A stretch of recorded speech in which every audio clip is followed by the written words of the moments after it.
started. I Oh, think we we just started. started. Okay. I think we're live. All right. Yeah. I mean, I could share it in El Goose, but I'm also Give the lazy. people what they want. Hey, Oh, it's Gooseday Tuesday. Thank you everyone for hello, joining us everybody. for the third iteration live on Osiris. My name is Greg Knight. This is my co-host and senior analyst Bruce Robinson. Well, what? Whoop, whoop. Whoop, Whoop, whoop. whoop.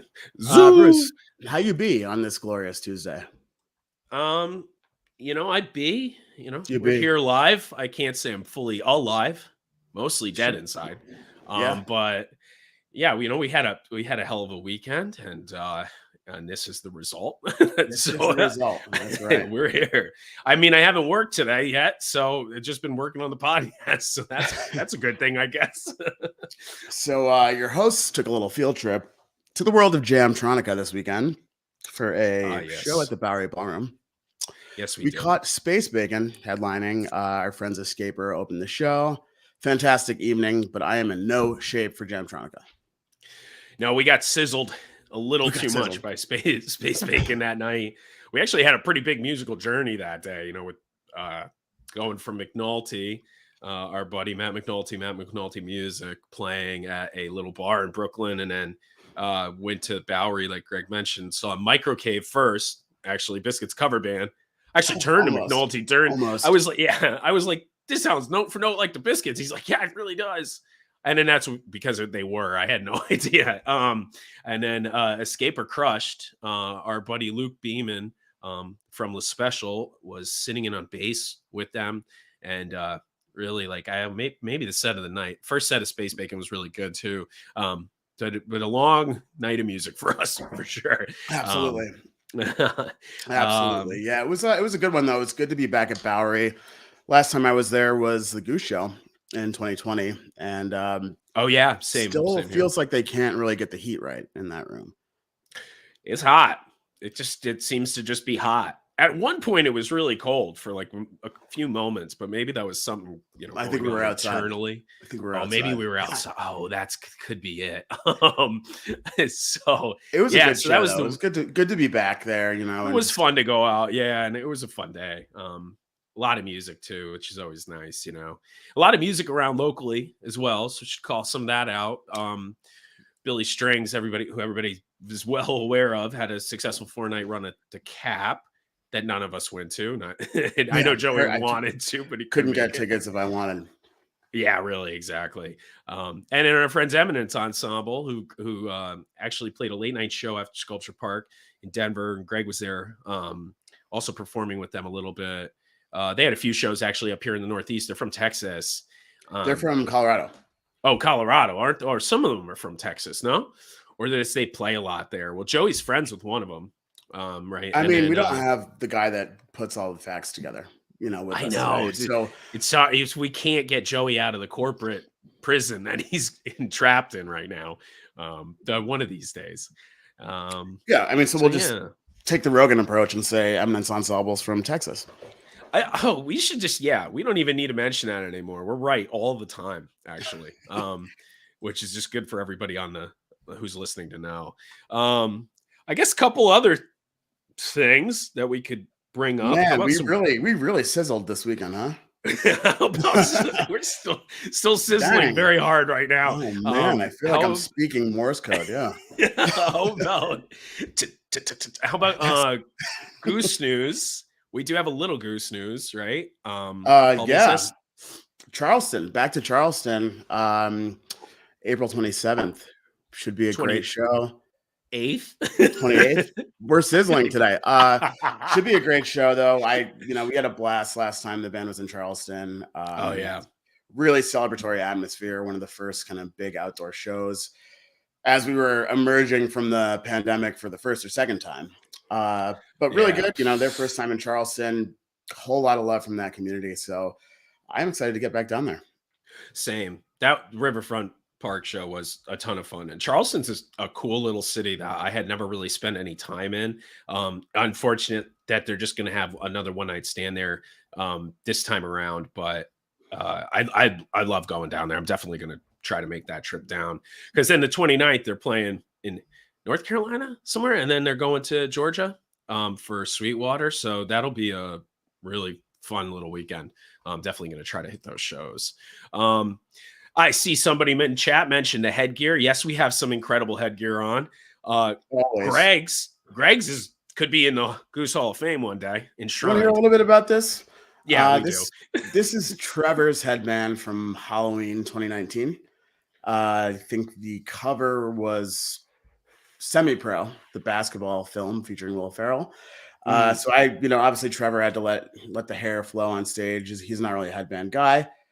I put it in my pocket and was saving it for the right time. And the heat in my apartment is out of control. Yeah, you got to have something to, catch the sweat. I am also very warm right now because, as you can see, I am wearing, Otto sent us some gifts. Otto Art, friend of the podcast, big fan of Goose, sent us some merch gifts. Sent them to me. I have Greg and Joey's. I might just keep their stuff. I didn't look at what it was yet, but we got the Goosemas jersey going today, and we got the little hockey hat, which is good for me because I'm bald. So everything's working out swimmingly today. You know what else Shout we out got? To Otto. Otto's really killing the game. I'm not like a hockey guy at all, but his jerseys are fire. Another shout out, which we definitely need to mention, is one of our sponsors, because we definitely need to get paid, is this Sunset Lake CBD also sent us care packages. So I'm going to quickly rep some of that stuff to you guys because I love selling out. This is some pre-rolls that they sent us, all very high CBD content. I got some salve that we're going to try out on my mom. You want to try it out now? She's my test subject for salves. Why don't you try the salve for the people? I will. Oh man. Ooh, it's salvy. If you guys can see what I'm doing with it. Oh my gosh. Yes. I do have a back injury, so it's perfect for that. Ooh, rubbing it on my wrist. Ooh, yeah, it's warm. And then we got some high CBD Hawaiian haze, which is actually super dank looking, bud. We got some CBD oil and some sour bears, which I already had one of. Plus, I had a CBD cap this morning. Tried some of the CBD weed. I am lit on CBD right now, comfortable as hell. So, yeah, Sunset Lake CBD. Check them out. Yeah, use the code BEYOND at checkout for 20% off your order. Oh, right. Is that code still working? Man, fabulous. Let's hope so. And then, or, sending it also, more merch stuff while we're just crushing this. So stay tuned later for our giveaway this week. We got this sick Rock and Relics hat that he donated to us, brand new. And we have this fresh and baggy Yeti in disguise as a goose, designed by a fan artist, Joe Zocco, a long time ago. He ended up sending me an extra that I had, and it goes with the hat really well. So we're going to be giving that away later. I'll be putting some pictures on our Facebook. I was supposed to do that yesterday, but there's a lot of things I'm supposed to do. Props to like all the artists too that are creating around this band. I mean, yeah, it's so mind blowing to me that at Mohegan we're going to have this fan art like event. Hometown throwdown. A lot of words. I think you got some of them. Yeah, I got. So I mean, it's going to be incredible. Otto Art will be there. Rock and Relics, a whole bunch of just incredible artists that have really grown over the years around the band. I've seen Otto really come a long way. Yep. There's a lot, and there's a lot of good art out there. There's still a lot of people producing a lot of stuff, not just art, merch. A friend of ours, Darian, makes these beautiful knitted hats. I think she may or may not be at that fan art at the end of the month. Obviously, some things got shooken up as the event dates changed, but a lot of people out there. Check out the mini mall, the El Goose mini mall on Facebook.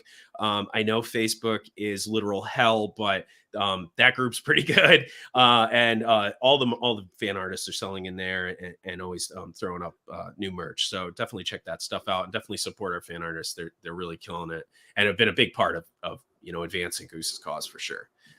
I mean, yeah, like I wish never mind. I take it back. I'll see you guys all. I'll see you guys all at Goosemas, and I'm really looking forward to seeing some new stuff from Rock and Relics and from Otto. I may take up hockey. Bruce, you want to dig into these shows? You want to dig into the? I think we're supposed to. Let's talk about some things we know here. Let's get back on track. Goose, did a run through the Pacific Northwest, first time headlining out there. seemed like the shows were incredible. Really, really great turnout in Portland, Seattle, Bend. Yeah. Am I missing anything? I think that's all of them. Yeah, last night in Montana. Montana. Yep, back in Bozeman.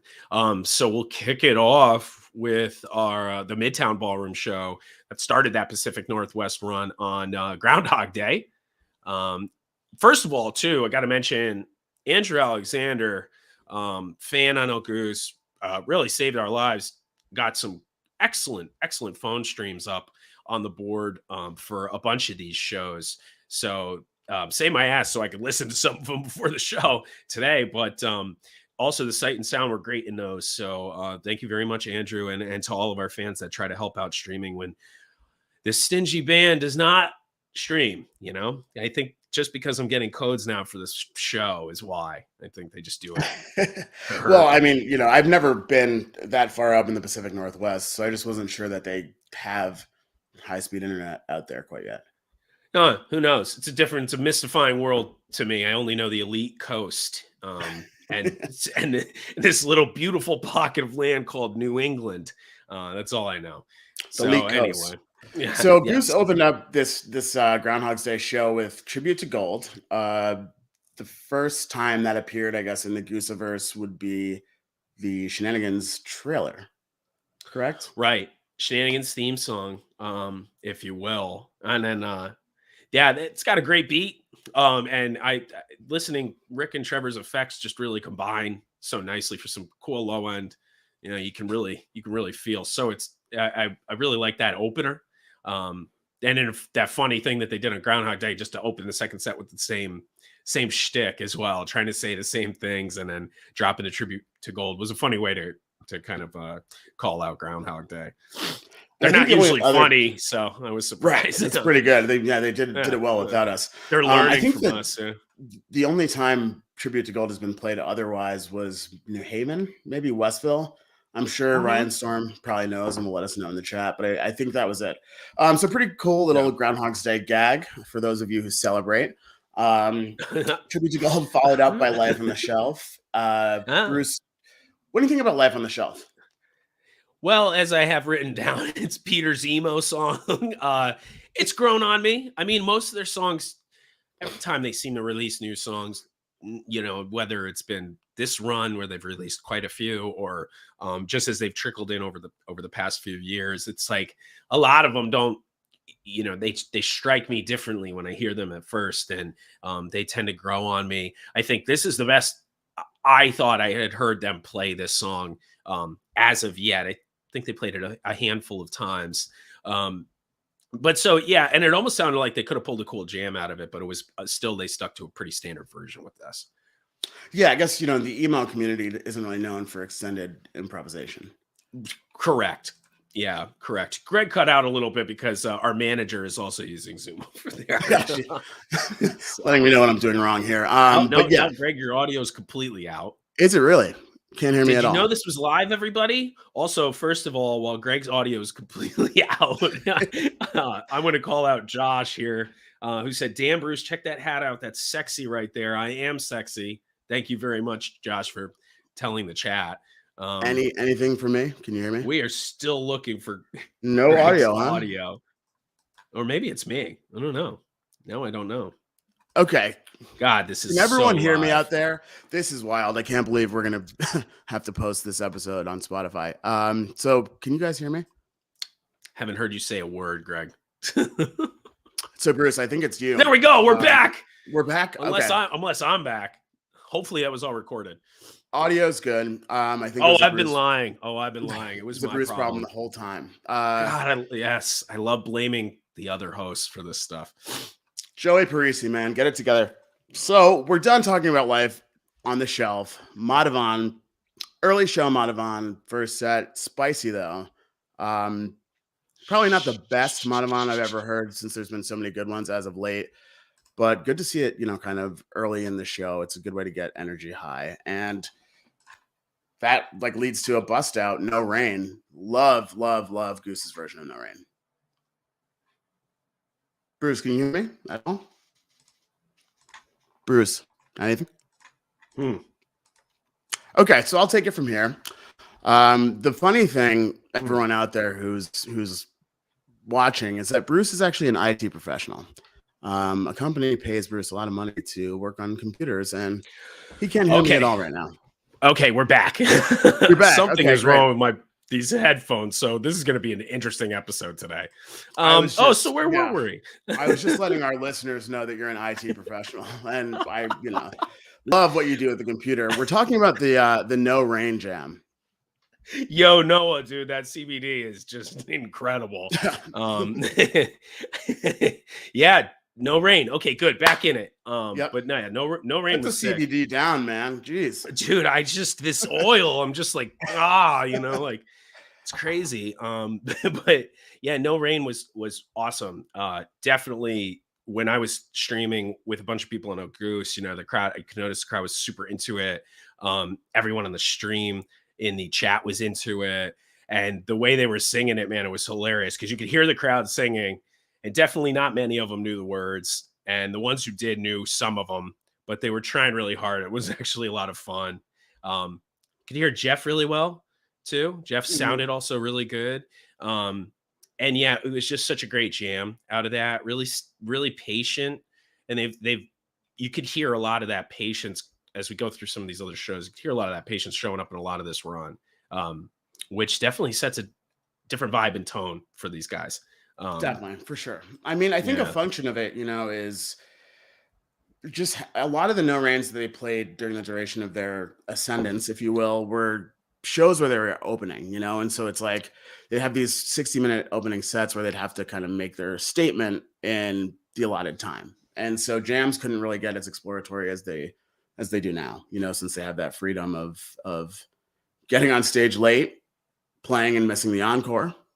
Time management is a big thing with these guys. But Jive 2, Jive Lee, standard combo to end the set.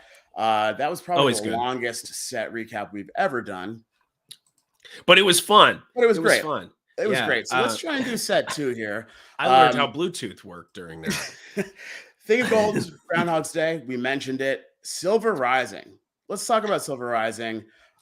Teen Wolf vibes for me. Yeah, that's pretty good because I didn't know exactly how to place this when I was writing up the notes. But yeah, I just thought, like I said, like a pretty song, with soft vocals. Definitely a little bit slower, but it was also a good song. I think one of the fan favorites from some of the new songs, at least from some of the feedback that I've been hearing, and I definitely kind of feel that way. I think a good set opener, which even though they did the tribute to Gold Gag, I think still kind of sat in that opening spot. So good set opener, and definitely looking forward to hearing it come up more throughout the year. I think there's a lot of good stuff that's going to come out of that. Definitely. And then second set, favorite jam vehicle, Creatures, follows up Silver Rising. I mean, always gets it hype. Love Creatures. What more can I say? But I also a huge fan of Green River. I just really, really get down when I hear that tune. Not really sure what it is. Maybe it's just that Rick delivers the song really well, but it's just gets the energy up for me. It's a great blues rock tune, and it hits. And some guy in the phone stream just yelled, "Yeah, fuck yeah!" as soon as it started, and I was like, "Yeah, that's exactly what I was thinking." I do love this song, man. It's one of my favorite memories is at that Albany show in 2019 when they ripped into it. I just started freaking out because I hadn't heard it in a while, and it's definitely always been one of my favorite covers. Yeah. I think my favorite Green River was the one they did in Mexico. They played some really well-placed covers that weekend, and I think it was a smart move to play a CCR song, for that crowd, and people were digging it. 726, fan favorite, followed up Green River, smooth. Bruce is a huge smooth jazz guy, so I think although it's not a jazz song, 726 definitely has the smooth vibes. Smooth jazz is all I need, really, to listen to personally. But yeah, it's not for everybody, but it's definitely for me. Enough likes, and we'll maybe get Bruce to release his smooth jazz playlist if we're lucky. Drive to close out the set. And a short drive, a 5-minute drive. Yeah, short jaunt. Yeah, just to the convenience store, and then time management, and then a very tight Time to Flee for encore. Definitely feels a little bit like time management there. For We'll sure. let that go. We'll talk to Coach. So let's move forward and maybe efficiently get through a recap of Portland on. Oh wait, I can't hear February you, 3rd. Greg. I can't hear. Oh, just kidding. Huh? Nice, dude. Thanks. So Portland, Bruce, did you Mixler this show, or did you watch a stream in El Goose? There were actually two, and I just started on the MixLR and then went to El Goose and noticed there was the phone stream from Andrew, and actually the sound for the phone stream for me was better, so I switched. Is it MixLR? It's not Mixler. I have no idea how to pronounce these things, just like Live X Live or whatever. I'm glad they're changing their name because I have no idea what that is. Live by Live, Live X Live, Livex Live. I don't know. Yeah. Live times live, I think. Live by, yeah. Okay. All right, we're gonna do this here. Wonder Ballroom, Echo of a Rose, high energy Echo. I like how they've worked through this song and really changed the arrangement from what was a standard gauge jam, something a little bit complex and energetic. Yeah. And also that there was, so the fast version has grown on me too. Like I always mention all these things growing on me, but the fast version, the first time we heard it was in Austin or whatever. And I didn't like love it. It felt almost kind of forced. And since then they played some killer versions of that in Denver at the Mission was awesome. And then this version, I joined the MixLR late and was during the jam. And just I couldn't really tell what song it even was. Had asked the people in the chat. When I heard it was the Echo, I was like, "Oh my god, yeah!" So I could kind of hear that. But killer jam, and moved pretty flawlessly into the Whales after that. Yeah, love the Whales. I really like the Whales. I'm not sure what it is. Another Peter song, and it's just kind of like a classic rocky kind of song, I guess. Mm-hmm. I was a big Free Willy fan when I was a kid. Who was Free Willy? Yeah. So maybe that's it. I think of my boy William in the sea. Yeah, and I hear the Whales. But smooth Williams transition. Yeah. Williams Journey. So followed up by Dr. Darkness. Bruce, thoughts? I think it could be maybe my favorite new song. As each kind of one of these songs, they play it again, and I hear it again, and it sounds better or different or whatever. That's going to probably change, but I think from having heard them all the very first time when they were opening those second sets with them to begin this tour, I think Dr. Darkness I kind of walked away with maybe liking the most. Some people have mentioned it's got a House of Rising Sun kind of vibe to it. I just really liked that. Nice. Yeah, I thought the whole song was written about you. People have said that, it's just the people that I've really sprung up on with a ton of CBD. They were like, "Oh, Dr. Darkness." Yeah, got Dr. Darkness and CBD stat. My inflammation is down. Thank you. Travelers next. Always awesome. I really enjoy listening to Travelers in any circumstance. I think there's a lot of complexity to that song that's not immediately recognized. It's got definitely. And the composed sections are incredibly polyrhythmic, and although there's not a lot of kind of deviation from song structure, I think it's one of Rick's most expressive performances.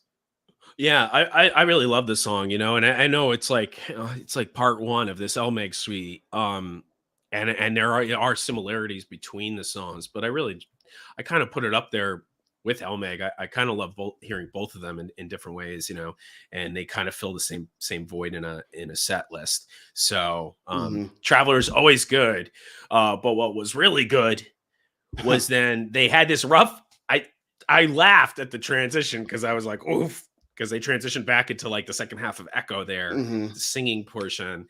But then, man, they just got right back into it, and they had that awesome jam that I came into the show with the Fast Echo, and then they had an even better jam coming out of this second half of it, like a spookier kind of grimy jam. It was sick. It was awesome. Definitely one of the highlights for me. Really, I'm glad they were able to kind of pull it together after that transition. That was a little bit surprising, just a crash landing back into Echo. But either way, redemption was found in Bob Don to close the set. I mean, we know The song slaps. Hits hard. Yeah. Rick solos. Da-da-da, set 2 opener, Rockdale. What do you got? Yeah, this show was already so good from set 1. Really loved what they were coming with and how they constructed that set. And then Rockdale to kick off set 2 is awesome. I mean, this is a new song that pretty much everybody loves. Was played by Basuto first at Fred Fest, but like, yeah, it's just like one of the top songs in their catalog. Quickly got there, I think, and did for me too. Like up there with all of their hits. So everybody loves to hear this one. I don't think there's a bad spot you can put it in a show, but to kick off the second set with it is really nice. Good move for sure. Next up is Rosewood Heart. You can check this video out on YouTube. I believe it's been released already.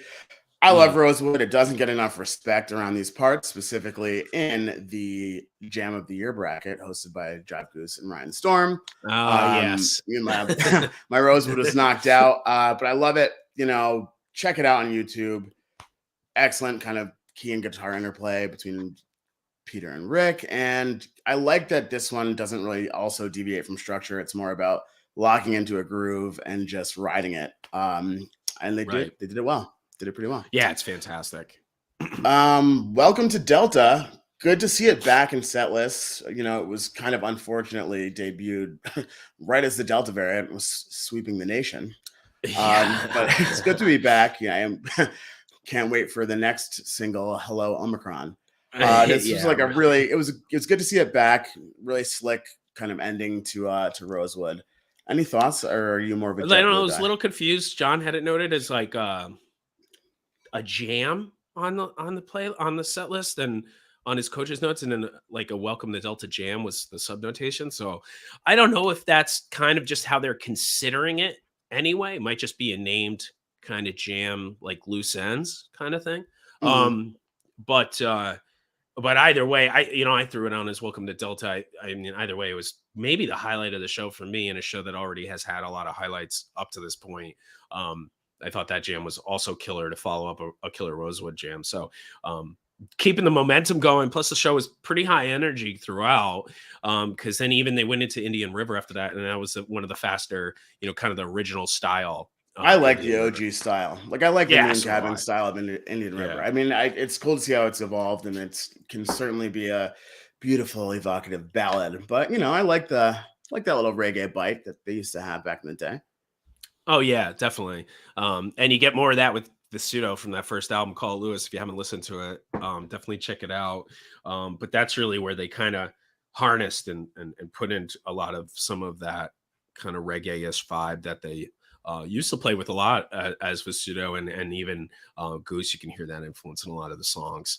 And then Pancakes, flapping the jacks. Yeah. Let us know in the chat, pancakes or waffles, and why?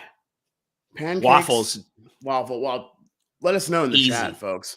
I'm not in the chat. That's right. Right. I mean, I'm a waffle guy too. Huge waffle guy. But let us know in the chat. I want to hear what you all think. This is not a Goose podcast. This is a breakfast podcast. Encore, white lights into Shamalama Ding Dong. Boom, boom, bang, bang. Efficient ending. Bang. I probably would have been a little bit off put by a white lights Shamalama if they weren't playing the second night. But they were back for another night and started out strong with a Slow Ready. Unfinished Slow Ready. Then kind of just moved right into, before the second half of Slow Ready, into SOS. Another new fan favorite that's it's been around, but now that it's got the spotlight with the new album, people really love this song and love what they think is a song, Dawn, which came after this, which is part of Same Old Shenanigans. Just like playing games with us, because sometimes he mentions Dawn, sometimes he doesn't. Playing games with us, playing games with the poor fans. They're very confused. I'm not confused because we can just say anything authoritatively on here and be correct. So that is just part of the song, people. But yeah, so that was also a good section. Can never go wrong with SOS and Dawn. And then jumping right into EOA, which EOA has been getting a lot of play since really last year. Since I rapped on it, yeah, right. Yeah, I was since he rapped on it. That's right. I keep forgetting that. Yeah, I mean, I imagine that like people are just so excited every time again they there. Really cool. I'm sure it was pretty good. Could have been better. Well, they don't do the call outs really much anymore. At least I haven't seen, maybe like one kind of subtle one in there. But they haven't been doing that. But that's produced.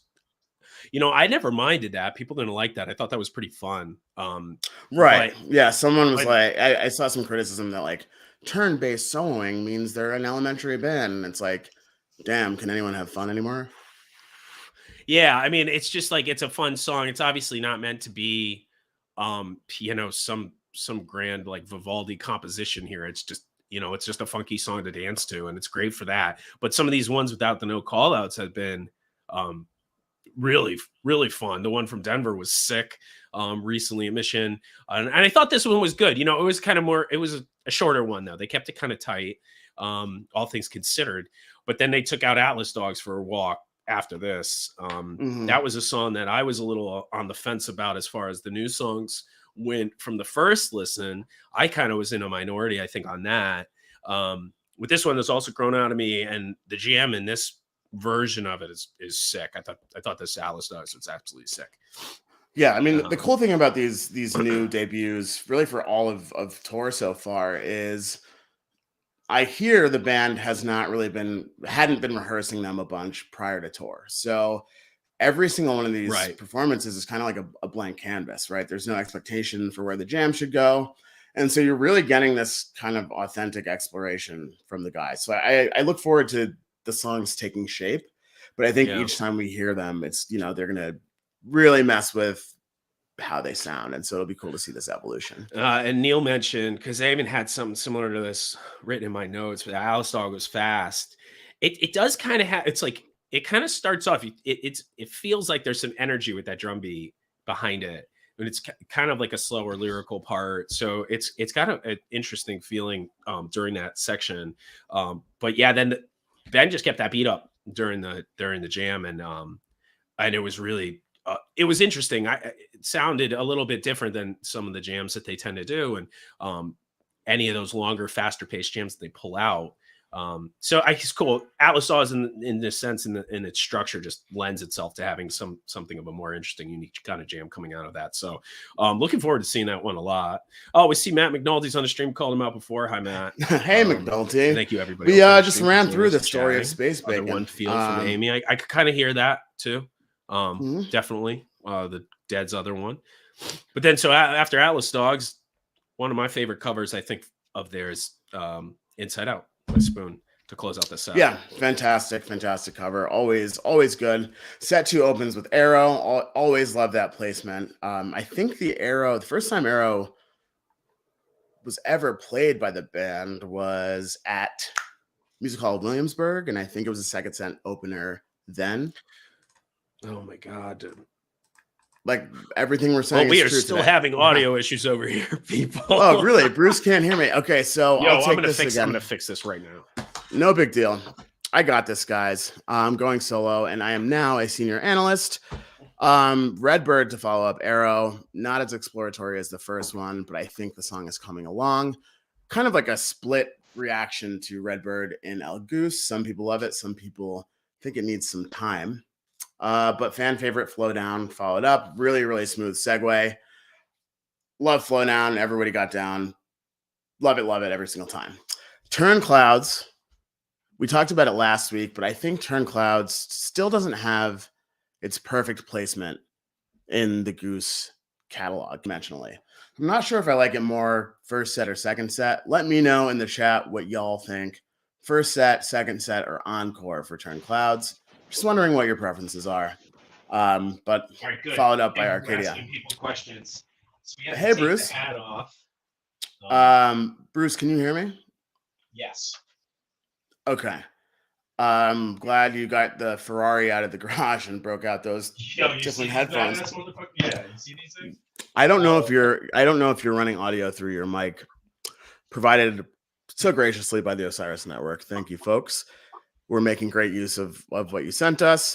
Bruce, maybe just see if you can get the mic rolling. We got it. Close out this show. Here he is.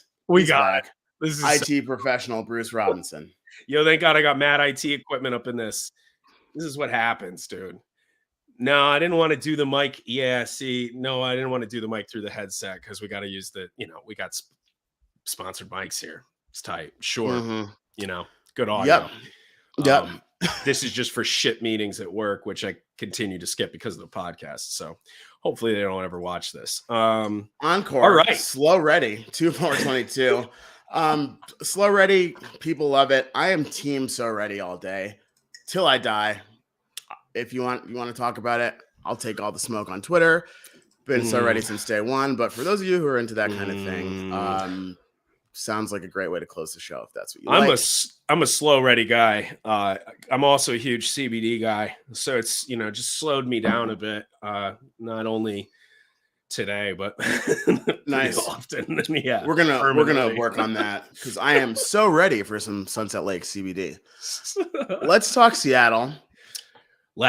February 5th, Neptune Theater, Butter Rum opener. The only show the band streamed. Of this leg. God forbid I get free stream codes. Hopefully we'll be able to provide some valuable analysis for the first time today. Butter Rum opener. Love Butter Rum openers. Good to hear from Ben Atkind, and just the Hey Butter Rum chant. Yeah, Complex. And plus good to hear her voice. This one felt a little subdued too, kind of cool, kind of had a cool vibe. I noticed right away. Also noticed that Peter's trying to grow a little facial hair again. He's getting a little patch going. So wondering if that means a mustache is coming back for spring and summer, feeling his oats, feeling his oat milk. He needs. He switched up the oat milk, and it's coming in fast. Yeah. I think Seattle, cold, foggy. The guys were trying to channel a tropical vibe. They followed Butter Rum with Your Ocean. Love Your Ocean. Early, like kind of an early appearance for the song itself, but alas, it was sandwiched in between Butter Rum and Hot Tea. So I don't remember the last time Hot Tea appeared this early in a set list, but definitely out of the ordinary. Yeah, definitely out of the ordinary. Already this set felt kind of out of the ordinary because, like you mentioned, Your Ocean in an interesting spot. Butter Rum to open is rare. And at least especially these days, and Hot Tea in this spot is rare, or maybe never really in something like this. But the vibe throughout kept up. It's like kind of this subtle energy over some vibey tracks, and then Hot Tea was slowed down a bit too. And it was really patient. Pete had this sick vibey synth effect that was really heavy on the keys. And then after the crowd part of the chorus, they did the main part of the song and then go into the jam, and Rick and Peter were really they just locked in on this really minimalist kind of groove, really, really funky. Still a lot of that synth effect going on. And I really loved it. It was definitely some Hot Tea. Nice. At that point. Yeah. You like that one? Yeah. You like that one? Done. I needed to get the audio straight for that. I needed to make sure I could deliver. Well, Bruce, you must be born for podcasting, which happened to be the next song. Really liking how Born is coming into its own. The jams have been excellent this tour. They took it pretty far, teased 2001 a little bit, always good, high octane, and then brought things down a little bit with Honeybee, Coach on Rainstick. Yeah. And we have a comment. Rasa said that lots of house party vibes throughout. Absolutely felt that way. Absolutely felt that way through the Hot Tea jam, through the Born jam, which was also sick. I was stunned at how also a minimalist kind of jam, but really up tempo, high energy into that Honeybee, like you mentioned, which just kind of flowed. When I was listening, I almost forgot right after, once they got into Fish in the Sea, what song they had just played before that. It just kind of all had been blending together really nicely. And then, after Honeybee, another great Peter song, into Fish in the Sea, another great cover. What an awesome first set. I would have loved to be there for that first set. Yeah. I know it caught a little bit of criticism on Twitter. And did it? Yeah, it did. I mean, but nobody's ever happy with anything, so whatever. Twitter's a hateful place, except for the Goose sure. community on Twitter. Shout out to Jive and Ryan. And Ryan. But yeah, I definitely, got a little criticism I saw, but I like this set list on paper. I think it's a cool kind of vibey thing that allows the band to show off what they can do, and it's not just shreddy. Although set 2 did open up with Yeti. Ooh, Shreddy Yeti. But yeah, another good one. I always love the jams out of Yeti. Kind of like the jams out of Creatures. You're almost expecting and to get this like really cool dance jam out of that. So it was a good Yeti. I don't think it was any one of their greatest ones, but it was really good. And then for me to transition into the Mist was gorgeous. Like just absolutely gorgeous, smooth, really patient. You could start hearing the opening notes from Mist, kind of while they were still like slowing down the Yeti jam and then building back into Mist. So it was like, it was really awesome. That segue definitely made up for the funny fast echo segue. Absolutely. Yeah, I really love segue into Mist. I mean, they've been doing it really well for years and years. If you hit it right, it is just a great way to transition. And Mist has turned into a pretty considerable jam monster over the past few years. They really have gone deep. I'd say ever since probably 2019, most Mists have been really, really strong. Yeah. And Mist is always one of my favorites too. It's always been one of my favorite Goose songs. Shout out to Angela. Disco Mist is always one of the best things. So can never go wrong with that. Old Man's Boat, dude, another one like of these new songs that I wasn't struck so much by it at first. I think that was at T5 when we first heard that. And was it 48? Right? I wasn't at 48, but I don't know. Neither was I. don't know. I can't remember. But at least the first time I heard it, definitely I think was T5. And I know some other people loved it then too. I think they had a cool jam out of it then. I guess at the show though, I just didn't, I was trying to assess it maybe and just didn't catch everything from it. But on these re-listens and like on this Old Man's Boat, really good. Also really great Gong Gang shout out between the songs after Old Man's Boat. Of course. Shout out to a lot of love Gang. for Gong Gang these days. Yeah. And Jeff, as appropriate. Jeff's been really using that gong. I saw a few shots of him punching the gong, really really, raising the hand and signaling the gang. So shout out to it a lesson. Yeah, all those gang members. Gong Gang is rolling pretty strong. GG for life. Jeff Engborg.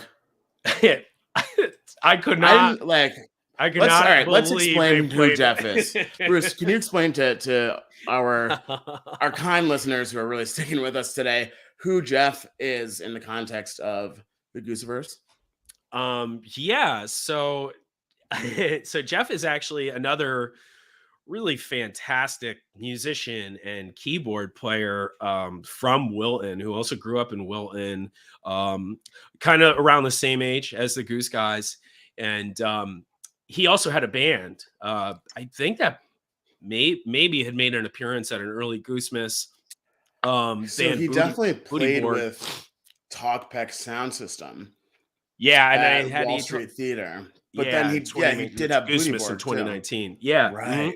He did have Booty Borg, and so Jeff was really like another one of these kids like Rick when years ago that, and I was a little bit older, that I would hear about him and be like, yo, you got to hear this prodigy on guitar, you got to hear this kid play keys, and Jeff was one of them, and so Great Blue apparently had written a song probably in conjunction with Jeff, called Jeff Engborg, and I haven't heard this song in so long, kind of forgot it existed.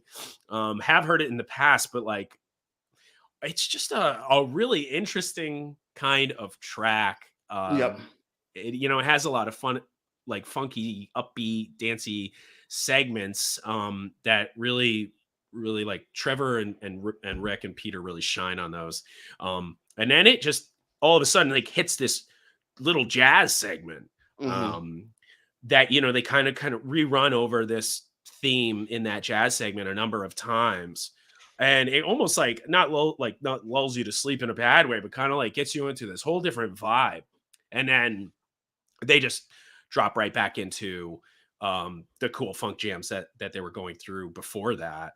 Right. And this one had a special mini mall rap in there too, which we haven't heard in a very long time. Yeah, it's been a minute since the last mini mall. Love it. Love that it's back. Yeah, and then it sounded, and then after the mini mall rap, they kind of jammed out a little bit, and it sounded almost like another part of the hot tea jam from before. So that was very cool. And then you get the one last lick of the song right before a quick outro, and that's that.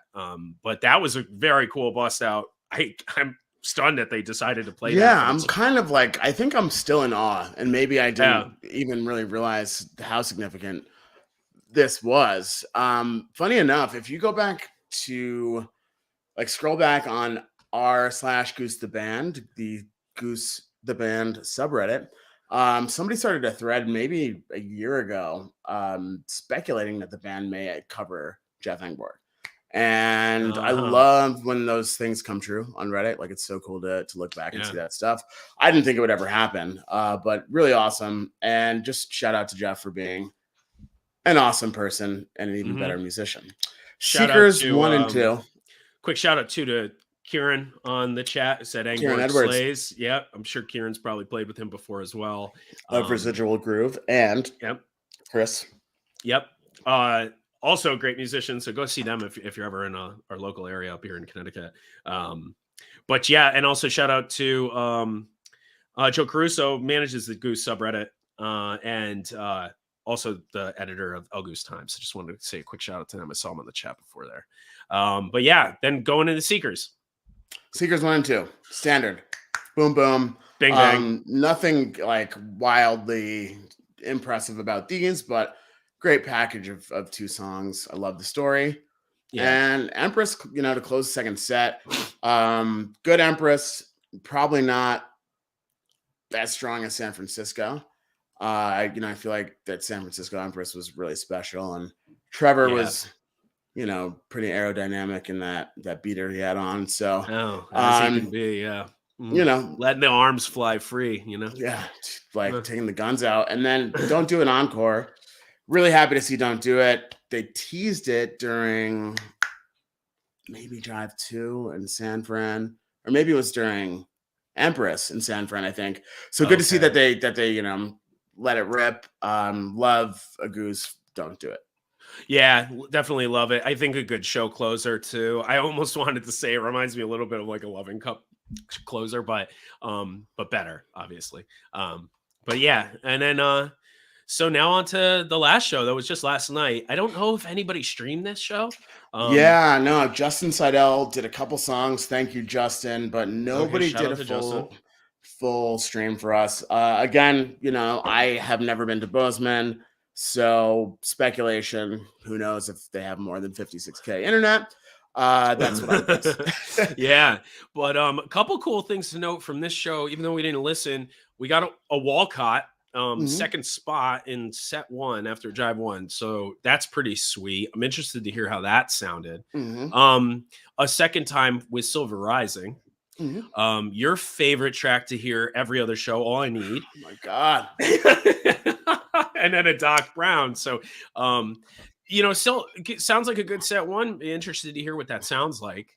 If anyone in the chat was able to stream or knows of a taper recording and would be so kind as to drop that in so we can share, we'd love to listen back. I only heard kind of clips from people's videos in El Goose. So we're just going to let's just speculate on how the whole show was. Well, we also got, so Garth, what's up, Garth, man? He said he had a buddy go, said it was full throttle all night. I could see that. See how they play out some of those songs, but I could see they could keep the energy up. All I Need was apparently 20 minutes or so. Thanks, Ryan. Okay. Thank you, Ryan. Do we know if it was a fast need or a slow need? Oh, good question. Probably a freaking slow need, because that's like all they play. When's the only fast need that we got was a T5, right?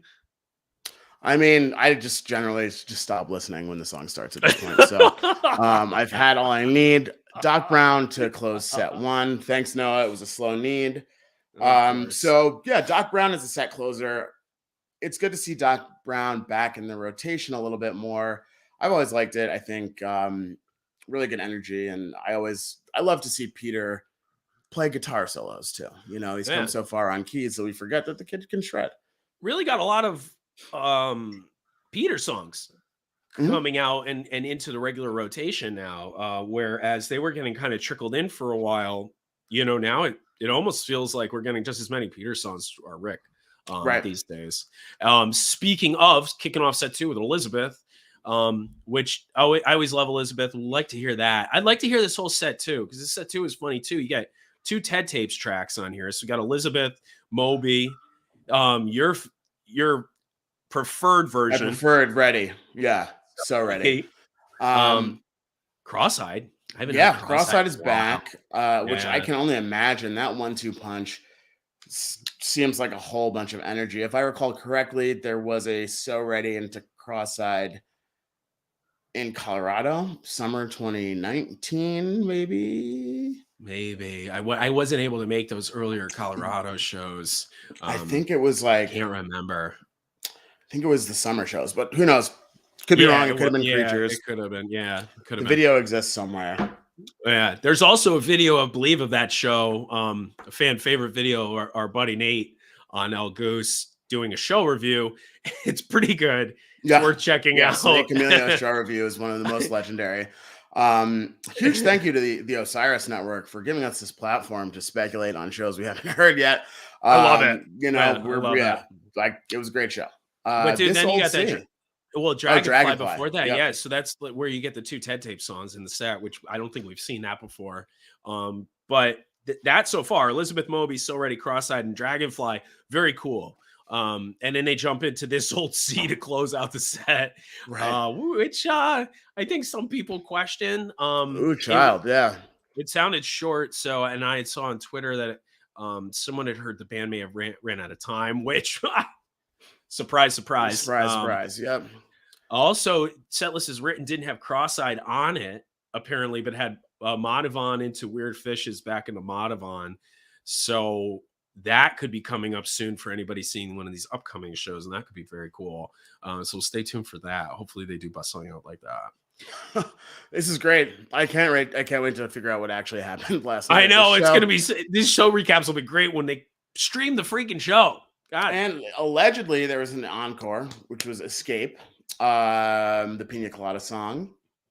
Personal favorite cover of mine. It's one of my few songs I use as like the litmus test for how far Peter's come on keys. If you listen to early versions of Escape, his solos were a little bit rudimentary, but these days the man's ripping it up. It's like he has 6 hands. So love to hear him on Escape. And Ryan mentioned that the Jam can get there. I was just thinking to say that because, like, yes, they have some actually pretty good versions of Escape out there. You know, a lot of people, you know, maybe have mixed feelings about the song. They got a lot of good versions out there of that now. So definitely worth checking out. We also got somebody else looking forward to that mod on Weird Fishes. So I do hope, I hope it happens in Minneapolis for the people.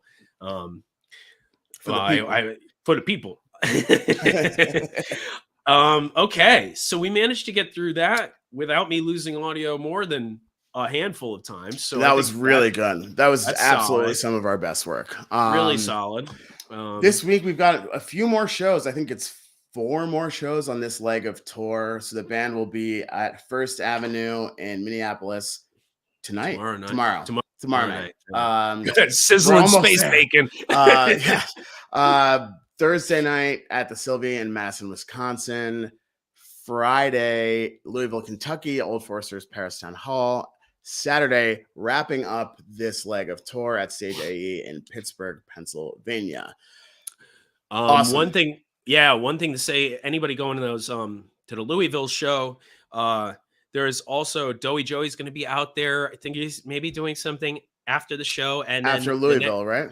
Yeah, and then the next night, he's going to be in Louisville with a local band. Bunch of good big fans of Goose. Also, these guys, Houseplant. I've heard really huge things about Yeah, good things about them. So definitely check out Dowie and Houseplant if you're going to be staying in Louisville for that extra day.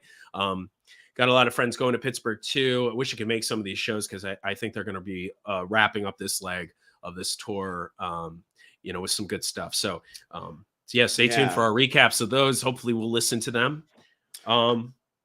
Hopefully we'll hear the show. Hopefully we'll hear the shows before our recap next week. At least a piece of them. Yeah, that would be good. Yeah, we'll try to hear a song or two. And then the guys have 2 weeks off, and we've got Goosemas February 26th at Mohegan Sun Arena. So excited for Goosemas in February. Looking forward to that. So Greg, do we have a giveaway for the people that we do have a giveaway around with us through all of the audio complications? Thank you to all of you soldiers out there who stuck with us today. We sure do have a giveaway. Bruce, what do we got today? So like I showed at the beginning of the show, we got an awesome Arcadia hat from Rock and Relics, brand new, sings fire. And we also have a pin by fan artist Joe Zocco. This is a classic design. He also made stickers. It's of a Yeti disguised as a goose. I was going to use this for Halloween because it seems simple. But I just dressed up in Goosebumps gear because I am a degenerate. And and so that's what we're giving away. What's the email, Noah? That might be too easy if we give you the email. Okay. So I'll post the email in the chat. I want to make this all fair since we had a lot of complaints last week about our process with giveaways. We're not transparent at TGB. Let me just tell you that straight up. Not at all. We burn any documents or storm at Mar-a-Lago. And, with all this CBD, sometimes I just misplace them as well. CBD is really going to your brain, man. greatbeyondpodcast@gmail.com. greatbeyondpodcast@gmail.com. So as we mentioned, Joey Parisi is not with us today. So if he were, he would have prepared a trivia question, but instead I'm going to have to send it. So unless Bruce, you have a trivia question prepared. Yeah. How many milligrams of CBD has Bruce already taken today? We can't count that high at all. All right. So this trivia question is going to dig a little bit deep into the band's history, the long, storied history of the band. Okay. So there are 2 prominent Goose fans who have been around the band for years, really instrumental supporters in the band's growth. Us? And these 2 got married on the same day as Goose's first show. Email greatbeyondpodcast@gmail.com the name of the bride and groom who got married the day of Goose's first show. 2 of the biggest fans in the Gooseverse. But they're wrong a lot. They don't like This Old Sea. They don't understand the beauty and majesty of This Old Sea. So that's another clue for all of you out there. So Bruce, while I fire up our email, why don't you share a fun story about our friends who are the subject of this trivia question? Well, one of the funny things about our friend's wedding on this day, and of course they didn't know Goose then, but they had an Airbnb or house or something like that for the wedding party and for their after party or whatever. And there was like this huge wooden goose at this house that they ended up taking tons of photos with, like drinking out of, which is appropriate. And, so it's kind of, there's another lead in too, if any of those pictures ever have popped up on socials, but it was really funny. So when they told us the story and then that there was this whole huge wooden goose, and it was just kind of mind boggling because then they found the band, I believe in 2018 and have been huge supporters ever since. Good friends with the guys, are good friends as well. So yeah, this is good trivia question on the fly. Very random. Good. I mean, good friends of the band or arch nemesis. We're not sure. We love these 2, and I'm so glad to have met the 2 of them through the band. So, Bruce, the one thing I'm doing right now is I am trying to remember the password for our podcast email. So as probably I somebody hacked it, now that we're getting CBD, somebody hacked that. As I do that, do you want to fill the people in on tomorrow's episode? Oh shit, yeah. God, we have so many of these episodes. I can't even remember what's going on. We're actually making episodes now. But yeah, we have another episode, regular episode, that we recorded Sunday coming out tomorrow. We are interviewing two huge fans. Ryan heard it's a fantastic episode. I hope so. We're interviewing Ryan Storm and Jive Goose, kind of representing the Jam of the Year bracket and going into some of the process and methodology behind that. Talking a little bit about some of the matchups. So, and we talk a little bit about some upcoming festivals going on this year. So definitely take a listen. That'll be released tomorrow morning, I believe. And you should see that pop up anywhere you get your podcasts or Thanks, CBD. Bruce. We should start selling bootlegs from CBD stores and stuff. Thanks, Bruce. We'll like move that conversation to our meeting offline. I am in our email, and nobody has... Oh, we got in. Yeah, we're in.